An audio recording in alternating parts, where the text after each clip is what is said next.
discuta um pouco aqui de urbanização no Brasil, já avançando um pouquinho. Urbanização no Brasil é o penúltimo tema da apostila 1 de geografia, tá? De revisão de geografia.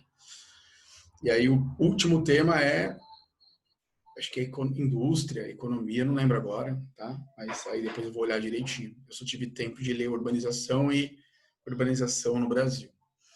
Tá? Então a gente está também, graças a Deus, indo para o último tema aí da apostila 1. E por que, graças a Deus? Não em geografia, porque em geografia tem vários temas misturados que vocês não tinham visto nem no primeiro nem no segundo, mas principalmente em história, a apostila 2 traz temas que vocês não tinham estudado, né? Nem no primeiro nem no segundo ano. Geografia, bastante coisa também, né? Mas acho que é mais história mesmo a novidade. E então eu vou falar um pouquinho rápido, pelo menos uns 10, 15 minutos de urbanização no Brasil. Dentro de urbanização do Brasil, a gente acaba falando um pouco de urbanização geral, tá? E aí eu paro e termino a aula explicando para vocês direitinho, falando um pouquinho sobre educação no Brasil na quarentena, né? Os 3 tópicos, os 3 textos que eu mandei da BBC. E aí a gente discute um pouquinho, se vocês tiverem alguma coisa para falar, alguma coisa para acrescentar, alguma objeção ou opinião, está aberto também para vocês falarem, tá bom? Então, eu vou compartilhar com vocês aqui. Eu não mandei esse material que eu estou usando para vocês, mas eu já mando assim que eu encerrar a aula, tá? Urbanização mundial, galera, é um fenômeno diretamente ligado à Revolução Industrial, certo? O processo que nós costumamos chamar de urbanização, ele é predominantemente um processo surgido na era industrial, ou seja, de 1800 para cá, porque cidades antes da era industrial eram um espaço limitado a 2% da população mundial, tá? Nós podemos dizer que do fim da pré-história, né, da Revolução Neolítica e da fundação das primeiras aldeias neolíticas e depois das primeiras cidades egípcias, Opa, mesopotâmicas. pro. Oi? Perdão aqui. O Matheus pediu pra avisar que ele tá sem microfone no PC dele. Se você perguntar coisa pra ele, ele responder Ah, por o vídeo. Matheus está sem mic? É, Opa, valeu, Paulo Dash, obrigado. tamo junto, professor. E aí, tá tudo bem? Ah, tô bem, e você? Tudo bem, cara, graças a Deus. Que bom, que bom. Tudo certinho, caminhando bem aí. Amém. Amém, nós todos. Cara, eu não sei com quem que eu conversava que é seu primo. Não tem alguém que eu conheço que é seu primo? Oi, um primo meu? Que não é da escola, assim, e que eu acho que eu conversei. Ah, você dá aula pro meu primo, Ah, sobrinho. o Henrique. Que Henrique? É meu primo. Eu tô tentando Que você lembrar, cara. conversou. Eu Que ele tá conversei lá com... na formatura. Isso, boa, é isso mesmo, é isso mesmo. Tá, agora eu lembrei. Eu sabia que de algum lugar que eu conheci alguém que é seu primo. É ele mesmo. Boa. Desculpa minha leseira. Tem hora que Não, eu relaxa, tudo certo. lembro pela metade das coisas. Gente, e aí, vamos lá, das cidades egípcias, mesopotâmicas, nós vamos para as cidades gregas e romanas, né? E o que é legal para quem não assistiu a aula, ou até mesmo para quem assistiu, mas para a gente poder discutir um pouco aqui, é o fato de que as cidades no passado, né, na antiguidade, antes da era industrial, elas tinham poucas funções comparadas com as cidades atuais, certo? Então, em geral, 3 funções principais, né? Função política, tá? Controle e domínio político. Roma é um importante exemplo disso, né? Roma era o centro de um mundo, de um império que governava 3 continentes, tá? Acho que é interessante isso. Segunda função, E função econômica. oração? Ô, galera, quem que tá falando, Aguilar? Cauã, Ô, Cauã, bom dia, querido. E aí, bom dia. como vai, Me senhor? conhece comigo? Bom dia, pro. Leozinho? Tudo certo. Tudo bom? Bem, o senhor? Tô bem. Graças a Deus, tudo certinho. Beleza pura. Rico. Olha lá, ó, o homem que aparece na live merece um abraço digital, né? Aqui, ó. Tô bem aqui, vem aqui. Muito bom. Obrigado por abrir a câmera. É bom ver vocês, viu? É nóis, pro. Parece que a gente tá tão perto e tão longe ao mesmo tempo, né? É mó bom quando vocês abrem a câmera, cara. No objetivo, eu falo pra molecada também. Falo, meu, abre essa câmera, velho. Vamos conversar. Parece que a gente tá A ideia é que nós, professores, temos é que a gente está falando sozinho, cara. E aí, quando vocês abrem a câmera, é diferente, sabe? Quando você quiser, você pode falar, tá? Então, é que eu me sinto assim, não quero impor isso para vocês, né? De forma nenhuma, entendeu? Mas se vocês quiserem abrir a câmera, eu agradeço, cara, com certeza. É bem melhor. Bem melhor. Porque o Meet e o Zoom, eles destacam quem tá com a câmera aberta e quem tá falando, né? Então é bom, né? Porque a gente se sente um pouco mais próximo, né, de vocês, né? Eu acho que isso nos une, porque assim, tá sendo difícil para todo mundo, né? Tá sendo difícil para vocês, com certeza, para nós também, porque como professores, eu falo, né, de forma geral, mas acho que é a opinião de todo mundo. Parece que a gente está falando sozinho. Nós temos uma dificuldade emocional também, que é o fato da gente não poder estar mais perto, estar mais junto, estar brincando ali, fazendo alguma coisa diferente, né? Quantos passeios nós deixamos de fazer, né? Quantas coisas nós deixamos de fazer esse ano. Então, nós como professores, a gente sente isso. E o terceiro ponto é que a gente também é pai, né? E a minha filha está tendo aula agora aqui, acho que é com a Maíra, se não me engano. Hã? Luciana, professora Luciana. E como pai, a gente também, a molecada, os pequenos, é engraçado, gente, mas os pequenos, eles abrem a câmera. E assim, os professores não pedem, eles abrem e querem aparecer, querem falar tal. O sexto ano é muito assim comigo lá no Objetivo. E é legal, cara, é legal. Vocês abrirem a câmera é bem legal. Tenho certeza que todos os professores vão gostar. Eu particularmente gosto, acho que todos vão gostar. E aí, se o cabelo tiver desse tamanho, né? Que você faz igual eu aqui, amarra. Dá uma amarradinha no cabelo, para o cabelo não ficar. Ó, da Isa tá todo e tá em dia, hein, Isa? Não dá nada, pô. O cabelão da Isa tá da hora, pô. Tá em dia, né? Tá... Mano. Quem sabe faz ao vivo, como diria o Faustão, né? Quando a mulher é bonita, né, mano? Não precisa de esforço. Tá cantadinho online aqui, Isa. Bom, vamos que vamos então, gente, que o nosso tempo é curto, tá? Obrigado, galera. Obrigado mesmo de coração pelo carinho, por ter aberto a câmera aí. Fico feliz. E aí, nós temos cidades com predominantemente 3 funções, né? A função econômica, vamos pegar Atenas, né? Uma importante cidade comercial, mas quando a gente fala de função econômica, a gente tem que citar as cidades do Renascimento, tá, gente? Exemplos de cidades com função econômica no passado, na antiguidade, no renascimento comercial e urbano da Europa, no final da Idade Média, Gênova, Veneza, tá? Pisa. Então, assim, em menor escala, né? A gente pode falar de Lisboa, tá? A gente pode falar de algumas cidades do norte da Europa, que o Mar Báltico, o Mar do Norte se abriram ali, né? Como rotas de comércio no fim da Idade Média, tá? As ligas hanseáticas, tal, todo aquele contexto ali de renascimento comercial da Europa. As cidades tinham as cidades do litoral, elas eram as cidades mais importantes do mundo, né? Até porque era muito mais fácil e viável se transportar por navio do que qualquer outro tipo de transporte que na verdade não existia, cavalo, carruagem, carroça, né? E a outra função é a função religiosa, né? Existiam cidades no passado, cidades coloniais, né? Ou mesmo cidades dos antigos impérios, tá? O romano, egípcio, mesopotâmico, que eram predominantemente cidades que tinham função de sacerdócio, né? Controle sacerdotal. Então, e no máximo, né? Todos os pensadores que estudam isso, no máximo 2% da população.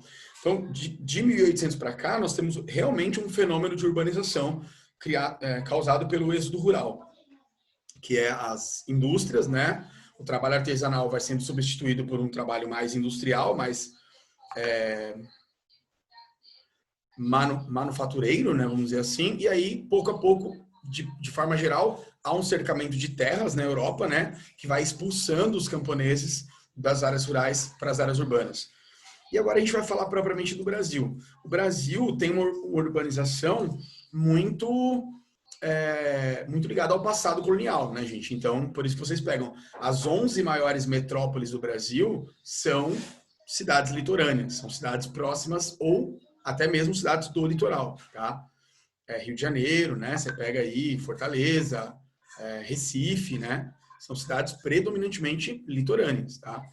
Então, a nossa urbanização, ela esteve muito ligada ao litoral até o século XVIII e a partir do século XIX e predominantemente do século XX, é que a nossa urbanização ela começa a se espalhar para algumas regiões do interior, né? Então, ela vai ficar muito ligada a isso. E ao contrário dos países europeus, né, e da América do Norte, em especial Estados Unidos e Canadá, que tiveram uma urbanização mais gradual, mais lenta e por isso mesmo mais organizada, mais planejada, os países periféricos do capitalismo mundial, né, os países subdesenvolvidos, tiveram uma urbanização muito rápida, muito acelerada, né, que de forma geral aconteceu depois da Segunda Guerra Mundial. O Brasil só chegou a 50% da população vivendo em cidades em 1960. Até 1960, nós tínhamos mais pessoas vivendo em áreas rurais. E com a chegada das multinacionais, com a chegada das indústrias em São Paulo, a substituição da economia do café por uma economia empresarial e industrial em São Paulo, né, principalmente em São Paulo, mas também Rio de Janeiro, Belo Horizonte, né, Minas Gerais e tal. Aí nós tivemos, então, um grande êxodo rural nos anos 50, 40, 50, mas predominantemente 50, 60 para cá. A ditadura militar, ela deu continuidade ao processo de industrialização que começou com Vargas e depois com JK. E aí, como São Paulo virou uma área dinâmica, né, um centro de grandes indústrias, o ABC Paulista, né, era o maior parque industrial do Brasil nos anos 60 e 70, o que vai acontecer? Nós tivemos um êxodo rural extremamente desestruturado. Né? Tá, desculpa. Vou tentar falar mais baixo aqui, gente. De forma geral, qual é o grande problema da urbanização brasileira? Terceiro ano. No Brasil, o campo é uma área de repulsão. E é uma área de elevada repulsão. Ou seja, o campo brasileiro, as zonas rurais brasileiras, estão expulsando pessoas, certo? Por uma série de fatores. Concentração de terras, né? Falta de incentivos do governo, ausência de um projeto amplo de reforma agrária. Nunca houve uma ampla reforma agrária no Brasil. Eu estou dando essa aula no segundo ano. Gente, nós tivemos um combate brutal ao movimento do campo nos anos 50 até os anos 80, por conta do aumento do conservadorismo de direita na Guerra Fria. A Guerra Fria, ela instaurou uma espécie de paranoia comunista, né? Então, o movimento pela reforma agrária, que não é um movimento comunista, era tratado como, certo? E o movimento de luta no campo só começou a se tornar mais amplo e mais democrático no final do regime militar. E mesmo assim, se você pegar o Sarney reassentou 91 mil famílias, né? Fez uma reforma agrária com 91 mil famílias. O Collor basicamente não fez, combateu. Itamar Franco, talvez umas 2 mil famílias. Aí você pega o Fernando Henrique Cardoso, foi o presidente que reassentou aproximadamente 500 mil famílias. Lula foi o presidente que mais assentou famílias no projeto de reforma agrária, se não me engano, chegou a 612 mil. E mesmo assim tem uma crítica nessa história, porque não foi uma reforma agrária propriamente, mas o Lula tirou famílias que estavam em um determinado lugar, porque o governo começou uma obra lá de usina hidrelétrica, por exemplo, começou a fazer uma obra de infraestrutura, e aí teve que tirar as famílias daquela região, porque tinha uma obra do governo lá. Exemplo, usina de Belo Monte, lá no Pará, por exemplo, né? no Alto Xingu. E aí eu tenho que tirar uma família que está num lugar porque eu vou fazer uma obra e eu coloco ela em outra. Então isso não é reforma agrária, isso é enganação. Tá? Tem até um geógrafo da USP, José Umbelino de Souza, ele é talvez a maior autoridade hoje no Brasil em meio rural. Né? E ele tem um livro, ele tem uma tese inteira que virou um livro só criticando o governo do PT, porque o PT fez muita propaganda falsa, sabe, sobre reforma agrária. E a gente tem dados aí para comprovar, tem o IBGE, tem o INCRA, né? Tem uma série de organizações que trabalham com a terra, junto com as universidades, né? Que conseguem desmascarar esse tipo de fake news, né? E todos os governos usam, né, fake news para se autopromover. E não foi diferente com o governo do Lula. Eu sei que eu saí um pouco do assunto, mas tudo isso tem muito a ver com a ideia de que o campo é muito perigoso no Brasil para quem é pobre. Então, de forma geral, as populações tradicionais, populações ribeirinhas, As populações quilombolas, indígenas e principalmente a agricultura familiar no Brasil, ela sofre ameaça diária de ser expulsa da sua terra. E cada vez mais é muito difícil um agricultor familiar, um agricultor tradicional sobreviver no campo no Brasil. E qual é o resultado disso? Essas pessoas acabam deixando a atividade rural, acabam fugindo para cidades, não porque desejam, mas porque acabam não tendo outra opção. E o que acontece nas cidades? Elas vêm sem nenhuma informação, porque não existe escola no campo no Brasil, tá? Não existe universidade no campo no Brasil, raras exceções. Então essas pessoas vêm sem informação, sem qualificação profissional, vêm sem dinheiro e acabam se estabelecendo nas grandes metrópoles brasileiras, criando o que nós chamamos de macrocefalia urbana, né? Que são aquelas áreas segregadas extremamente precárias das grandes metrópoles brasileiras, dando origem a cortiços, dando origem a favelas, dando origem a periferias, subúrbios e tal, né? Sem infraestrutura adequada de saneamento básico. Então, o cara não tem uma rede de coleta de esgoto, o cara não tem uma rede de água encanada, o cara não tem uma pavimentação, não tem uma área arborizada, não tem uma área bem pavimentada, não tem segurança, tá?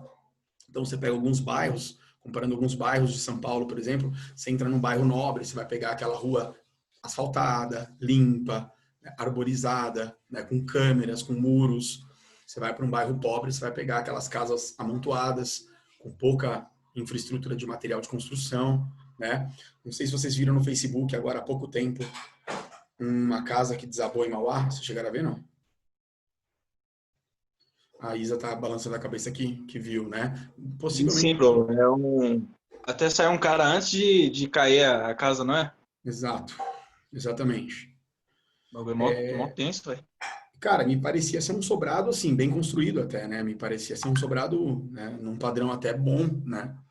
Mas, com certeza, houve alguma falta ali de planejamento, né? De material, de ferragem, né? Falaram que não tinha ninguém supervisionando o trabalho. Então, E isso deu. acontece muito em Ribeirão Pires, acontece muito em Mauá e regiões metropolitanas de São Paulo, que é a famosa autoconstrução, entendeu? O que seria a autoconstrução? Eu chego lá, compro um terreno por 30 mil, 40 mil, 50 mil, seja lá o valor que for, né? Vamos colocar numa média de 50 a 100 mil, e eu não contrato engenheiro, não contrato nada, eu contrato um pedreiro e começo a construir. E nem todo pedreiro tem essa capacidade, né, cara, de gerir um projeto de engenharia sem engenheiro, entendeu? Então tem uma fundação ali, você tem que cavar quantos metros para fazer a base da casa. Tantos metros, o cara vai e faz menos, entendeu? O concreto tinha que ser um concreto com tanto saco de cimento, tanto de areia, tanto não sei o quê. O cara vai, economiza no material e por aí vai, né, cara? Ribeirão Pires, se você pegar os bairros, Ribeirão Pires acho que tem 26, de 26 a 30 bairros, né? Os bairros mais distantes de Ribeirão Pires, tem lugar, cara, que a galera começa a construir a casa na unha, velho. O cara compra um milheiro de blocos, um caminhão de areia, começa a construir a casa, vai construindo. E assim, para economizar dinheiro vale tudo, porque você precisa morar, cara. Você precisa morar, então. Eu vendi uma janela de madeira para uma mulher que eu tinha usado aqui e eu fui levar, né? Porque a mãe falou, você traz para mim, eu não tenho carro e tal. Eu falei, levo, né? Fui lá na 4ª divisão, do lado do Robson Miguel. Aí pus a janela em cima do meu carro, mano, bem moambeiro mesmo, assim, bem... Joguei a janela em cima do meu carro e amarrei e tal, e fui. Cheguei lá, era um terreno invadido, e aí tinha, sei lá, era uma vila, era um terreno que virou uma vila. E tinha umas 4 casas, assim, tudo família diferente.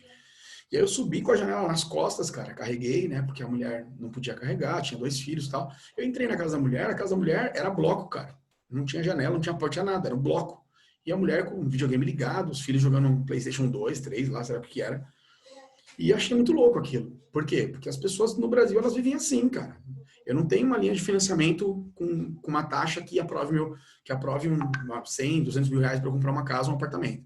Não tenho nada. O que eu vou fazer? Eu vou comprar um terreno aí no mercado branco e vou comprando os blocos, vou comprando areia, vou construindo. Então, esse tipo de construção, que a gente chama de autoconstrução, é muito comum no Brasil, tá? E em Ribeirão Pires, que eu digo. Ribeirão Pires tem 34 mil residências, pelo IBGE, né, de acordo com os dados de 2012, 34 mil casas em Ribeirão. Vou colocar aí, tranquilamente, metade disso é autoconstrução, tá?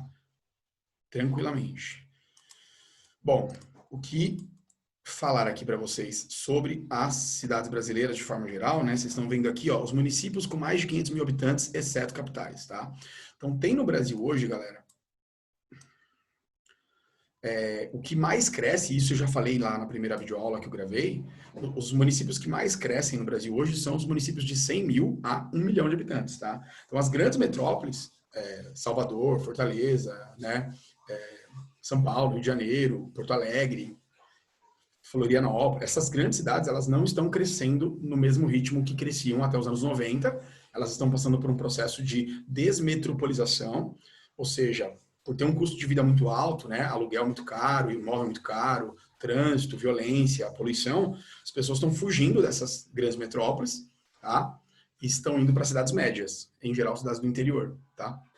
Outra coisa, que as empresas também estão indo embora, né? Então, muitas indústrias deixaram São Paulo e foram para Bahia, foram para o Ceará, foram para Pernambuco, foram para cidades do interior, Campinas, São José dos Campos, Barueri, né? Boituva. Boituva tem um condomínio de indústria gigantesco, né? Se vocês pegarem um dia para olhar, tem muita indústria nessas regiões do interior de São Paulo. E o que é legal é que o interior de São Paulo ficou dinâmico, por causa do Rodanel, né? Então, você tem hoje uma infraestrutura de transporte, de internet, de bancos, que, cara, eu não vou dizer para vocês que o interior de São Paulo são metrópoles completas. A gente chama de metrópole incompleta. Por quê? Porque os centros de decisão não estão no interior. Os centros de decisão continuam em São Paulo. Então, você vai ter um escritório lá do banco, da empresa multinacional, não sei o quê, não vai estar no interior, vai estar em São Paulo. Agora, as plantas produtivas, as indústrias, já estão espalhadas por essas cidades, tá? Então, o Vale do Itajaí, né? Tem algumas cidades importantes aí. Então, aqui, para vocês entenderem um pouquinho como está acontecendo isso. E, de forma geral, as cidades, elas são, ou no Brasil, né? Ou são espontâneas ou são naturais. Espontânea, né?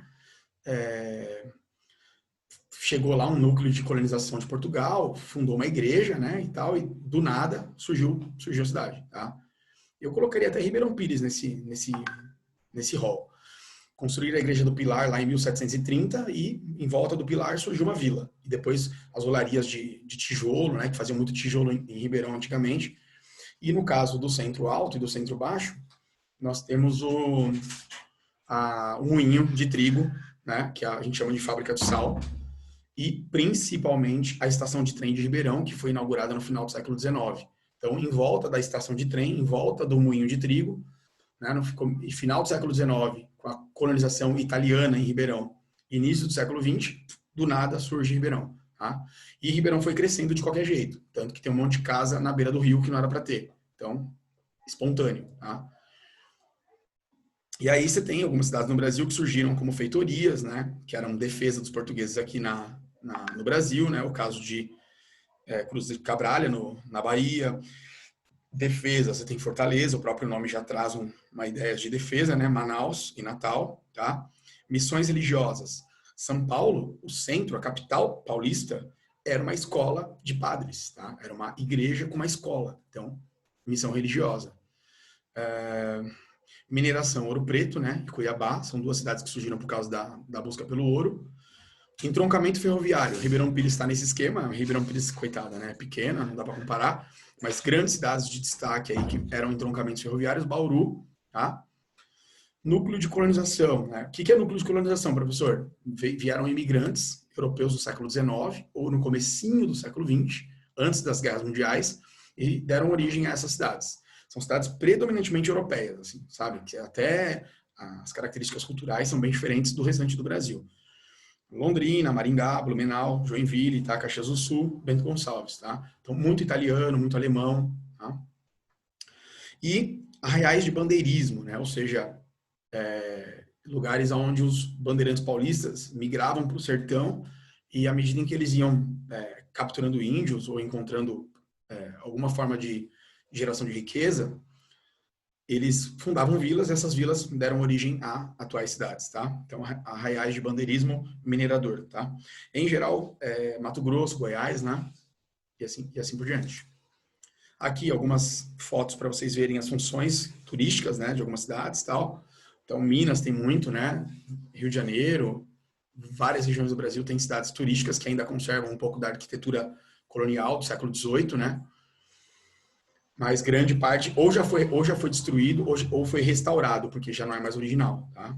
E as famosas cidades planejadas ou cidades artificiais, que é o caso de Goiânia, né? Brasília. Deixa eu pegar aqui para poder visualizar um pouquinho melhor.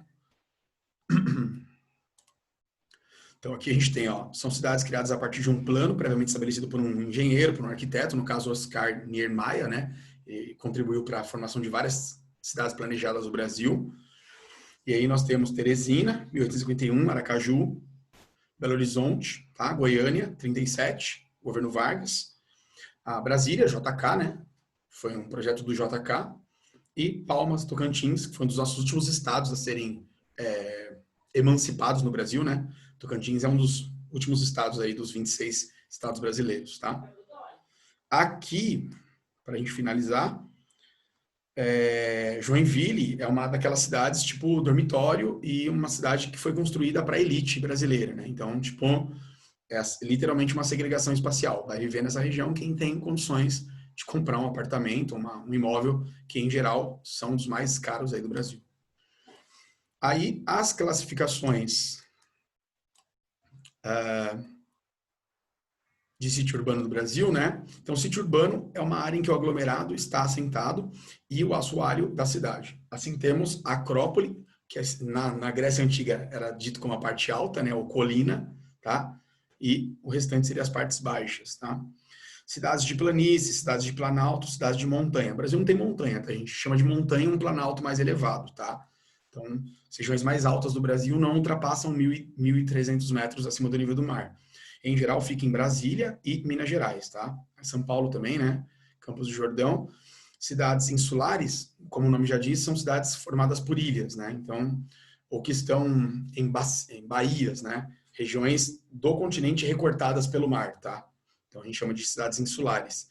E cidades formadas por planícies, né? No caso, em geral, a região norte do Brasil, que são as cidades que estão ali no nível da planície, até 300 metros acima do nível do mar, tá? Acho que... Acho que eu perdi aqui o meu slidezinho. Deixa eu fechar aqui. Deixa